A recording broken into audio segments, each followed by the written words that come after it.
Today, Ryan and I are going to take you on a Galactic Cruise. Yes. Or at least a tour of Galactic Cruise, the board game.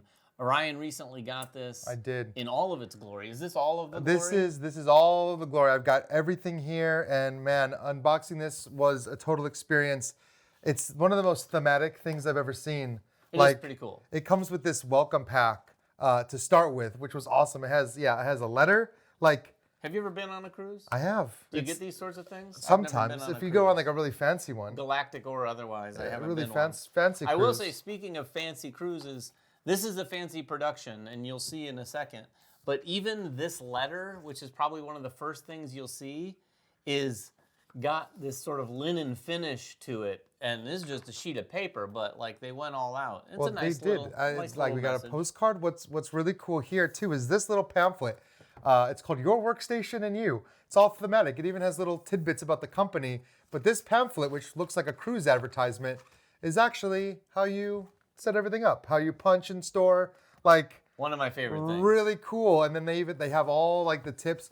And again, feel that. Like it is really nice. Oh yeah. And my favorite part too. I gotta say, this is as you know, if you watch the channel, we love when they do these things. And I will say, this one in particular, thorough. Very, very thorough. This one breaks it down very, very thoroughly. We've seen some, and I even appreciate these but sometimes all the layers are very compacted and you can kind of barely see.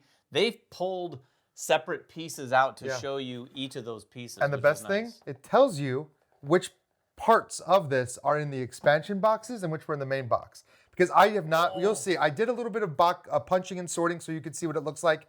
I haven't done the expansions yet, so it's cool. It says in little, they're blue if they're from the expansion and black. So you know, if you're missing something, you can look in there and it says, oh, it was in the expansion box. Okay, I'm not really missing it.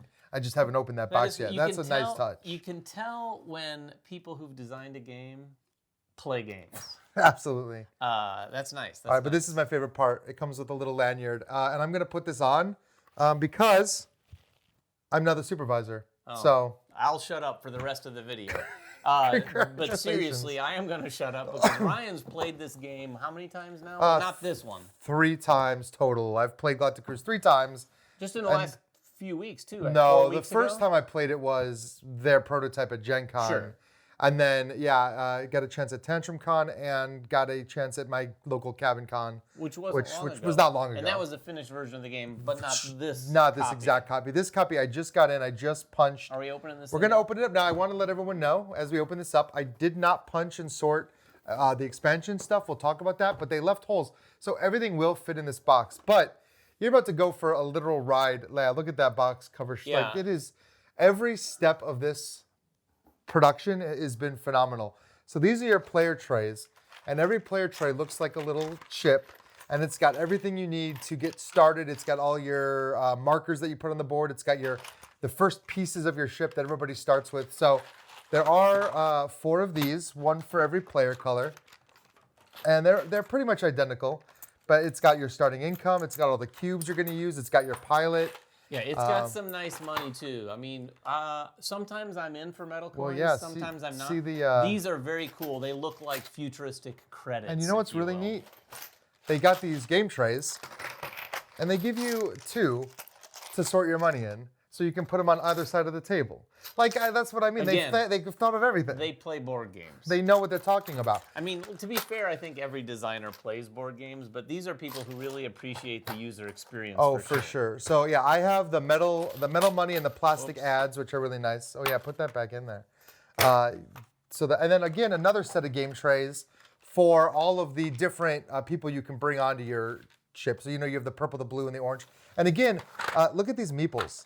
They're screen printed, and I'll show you guys in a little, but I don't know if David's seen these. Each one is kind of screen printed with just like a little design to show you have your families, you have your partiers, and then you have your adventure people. It's nice because a lot of screen printing is usually just for flavor, but those do communicate what they are related to the look at this game family mechanics. one really closely. The fact that it's like a parent with their arm, it's just really smart. And then all your little destination tokens. So everything that's related to your passengers kind of goes in this one game tray here. I'm going to let you pull other stuff out. Yeah, we'll pull some other stuff out because, again, we don't have everything in here yet. Cute. Yeah. it comes with little storages, and it's perfectly sized for your ship parts. So these are your cockpits and your engines. See, this is interesting too. Like, whenever someone uses game trays or a plastic insert like this, I think oftentimes they don't go to the trouble of thinking like, well, for this component though, it might be better if it's cardboard. Yeah. And in this case, these are these nice little things that you take out. Yeah, and you just put set on them the right game. there. And there's a spot on the board. You just put it right there, and then you'll take these out as you need them. You'll draw from this stack. So I like that decision. Well, I and like that better than them being plastic game trays. they Now, did the same thing with these, the blueprints too. Yeah, we're about to dump those. No, I'm not. Look at that.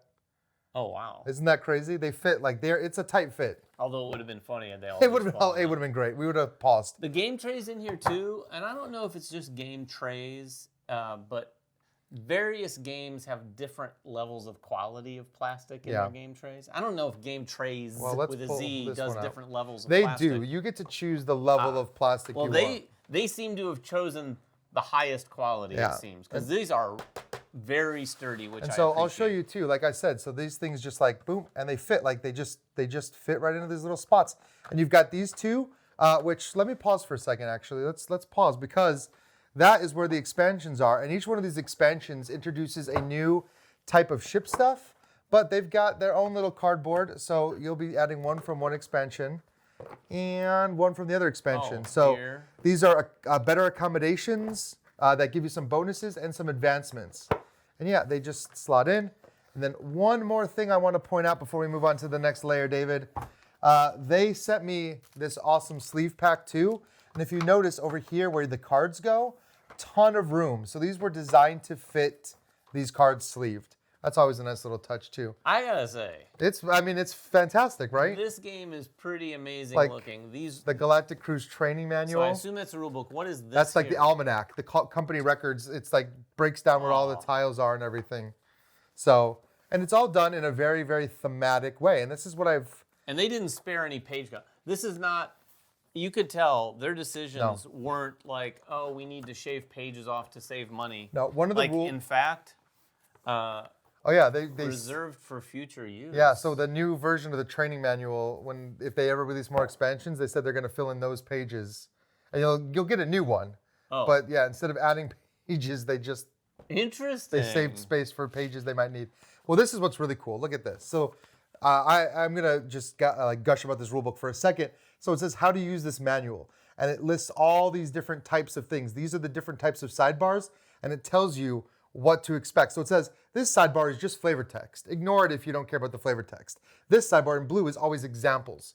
So as you're flipping through, if you see a blue sidebar, you know, okay, they're giving me an example of how that works. Or you could just ignore the pink ones or whatever. Is the pink one the one that I think the pink one is tips. One of them is just like flavor text. I think it's green. Green is just like the flavor text. I know I've said this, not to beat a dead horse, but I can't tell you how cool it is to see someone who's played lots of games design a game like this and take into consideration that user experience of going through rules. Yeah. I mean, every bit of this feels that way in terms of like the perfect decisions. Even this cover, official employee onboarding documentation version 1.2.5, right? Like it's completely thematic. Yeah. You always appreciate I do. I mean, I like a good thematic game, and they really, really sold that idea. So, and the rulebooks have been approved by our friend Paul Grogan Paul from Gaming Rules consulted. He did a really great how to play on this game too. He consulted on the rulebook as well. He didn't write it as far like the whole thing, but I know he was involved in the process. And if you ever wonder, like, I wonder how many playtesters they had for a game. I mean, they have them all listed here on this page. And that's a lot. Galactic Cruise, if you're not really familiar with, I mean, we're unboxing, you're seeing all these tons of components.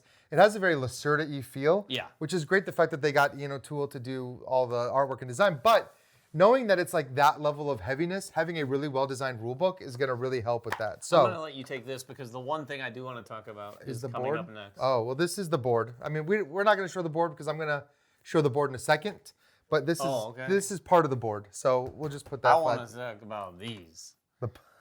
These are amazing. Now, if you watch the channel, we just recently posted our top 10 player boards. Would you revise it? It's pretty cool player board. This is up there. And if you watch that video, you'll note that again, these guys were heavily inspired by Lacerda, and it's Ian O'Toole as well. So if you watched our top player boards, this has the same thing that I love in those, which is that the steps of your turn are printed on the player board. It says like, here's step 1, like right there. Here's step 1. yeah. Here's step 2. Here's step 3. Here, and then all like the iconography is a lot, but it's done in such a way that it makes perfect sense when you actually play the game. We'll have some nice photos of these player boards in this video, but if you haven't seen our top 10 player boards video, go check that out. It is we said it in that video, it might change over time, so we might have to update that annually. Or already within the next week. Or weekly. No, this is a great player board. I mean, this is an amazing player board, Yeah. I have to say. And one of the things we said in that video is like when you open up a box and you look at a player board and you're like, oh, I don't understand any of this yet, but it makes me want to play it. That is what. And it's this also board does. it's one of those player boards that you could almost like you see, you're like, okay, well this corresponds to the orange workers, obviously, the purple workers, the blue workers. These are some resource tracks. You have a hand open where it looks like income. You get, Yeah, it is killer. This is a killer player board. Yeah, and there's a couple of those player boards in there. And then we have below that the other part of the main board. So this will rest to the side of the main board. This is called the marketing board. We'll talk more about that in 1 second. But this would be on there. The employee handbooks. Is this just like a Lacerda? Those are the player aids, yeah. Little player booklets. The player aid is, let's see. It's quite long. 8 pages. It's this big. Again, very colorful and probably very easy to follow. It explains every action you can take. It explains the process for how to do things. And here's what I really love. Look at that. How do I score points? How do I get these things? How do I get resources? It tells you all the ways you can get resources. How do you score points? It tells you all the ways you're scoring points in the game. So you can kind of look at that and say, okay, well, I really need money. So how do I get it? Okay, here's how I get it. I got to It's tell you, really smart. I'm not a heavy gamer, but everything they're doing with this game kind of makes me want to try. Well, it makes it easy too, because if you don't have to stare. If you're sitting there staring like, I can't remember what these upgrades did. Well, they're all right here. All 9 upgrades that you can get in the game are right here. So that's really smart. And I don't know if there's anything else. There's a few little... There's a little things. There's some variability to the game. There's some different tiles you can use here. Those are different tiles for different player counts. You're going to be putting cubes in those. And these are some like goals you can score. I think there's 6 of these different goals. There's the action tiles. So the board has action tiles printed, but they also give you tiles so you can mix and match where the actions are located so that you can have a different... So this just adds variability. It adds, all of this stuff in here adds variability to it. Yeah, you've got action tiles, mission tiles, technologies, all those things in there. So there's a lot of variability. And that brings me to the other thing that I got with this set, which I'm really, really, really, really excited about. And tell me if you've ever seen something like this before, because this is freaking cool. I mean, I've seen playmats. You've seen playmats. First of all, yes, this is a really, really good playmat. But here, grab that side because I want to hold this. Making some room. I want to hold this up. Yeah. It's where things would be modular, they left holes. So you're not just laying pieces on the board, you're slotting them in to the playmat. I have never seen a die cut playmat. I will say, this is the most Swiss cheese playmat I've ever seen in my life. But the action tiles and everything, I don't know how we're going to put this out, but all the action tiles actually fit inside these holes. So when you're setting up a game, you're placing the technology tiles, those mission tiles, and it's got places to put the cards. Like this playmat has everything. It does seem sturdy, I would say. Yeah. I'm always going to be nervous about unfurling this thing because of all of the die cuts. Yeah, but and when you get everything in there, it like pulls it tight, and it like, I hope it... Oh, did you play with the playmat? We did, yeah. I played with the playmat last time I played, and they had the playmat at Tantrum Con too. Oh, I see. And this is just replacing the board. It replaces the board. So the board doesn't have die cuts, right? No, the board does not. The board, you would just lay this stuff on top of it. So the fact that this actually like sits in here. Very nice. Ooh, it's awesome. Like I said, it really helps that the game, number one, is good. So they didn't just put all this production value into a game that people are going to want to play once and then ignore. Yeah, you slide them in there. And these can go top or bottom. So they're double-sided. So you flip them, they can be at the top part of an action or the bottom part of an action. Isn't that cool? That is pretty slick. I mean, they thought of it all. And pretty slick. Again, like this was very heavily inspired by Lacerda, one of their favorite designers. They actually got him to sign off on it too. He was like, this is... Oh, really? Yeah, this is great. So the fact that they were able to take all of that love, like you can tell that these guys, and I've met these guys several times, and I'd say I've gotten to know them fairly well over the past couple years that they've been doing this. They just have a passion for making great games. And I I really feel like I know they made a killing on this game because it did so well. But even if it hadn't, I think they still would have put this much production just because they have a love. They have a love of games. They have a love of bringing out these making the game as incredible as possible. Well, and I think a lot of people like that when they approach a project like this, they're like, this might be our one shot. Yeah, You know what I mean? It's not, like, but luckily no, for them, they're gonna do more, I'm sure. But when you approach something like that, this might be your one shot, and you go all out like this. Inevitably, it's not your last shot. You're gonna do more. And I think this is a great example of a campaign that has delivered on all of its promises. Like they talked a big game, and they put a lot of money into their convention tours and their advertising and their word of mouth and their They got the word out and everyone was super hyped. And sometimes you get the final product and you're just like, okay, this is not that. Like I said, I'm ready to play this game again. We're going to a game day this weekend. I think we're playing it again on Saturday. How heavy is it? Really not to get. I know this is an unboxing, but I want to know more about the game. We'll do more about the gameplay. We'll get you to play it. I mean, it's probably a solid 3.5, maybe 3.3. Right in there with right in there. Yeah, I would say this is right in there with Lacerda's. It's a little bit longer game. There's just a lot you can do with the way you can take actions and chain those actions and gain bonuses. I mean, there's so much happening in this game. But again, it's thematic, it's fun, and it's heavy. It is heavy. So that was our tour for you through everything that we've got here in front of us for Galactic Cruise. I think that was everything on the table. I don't think we've missed I think so. anything. I kind of glossed over these expansions, but they add even more variability, more modularity to the game. Yeah, for sure. It's pretty awesome. So anyway, if you have any questions at all, please make them in the comments below. We'll get down there. Well, Brian will get down there and answer whatever he can. Until next time, make sure everyone has fun at the table, and we'll see you then.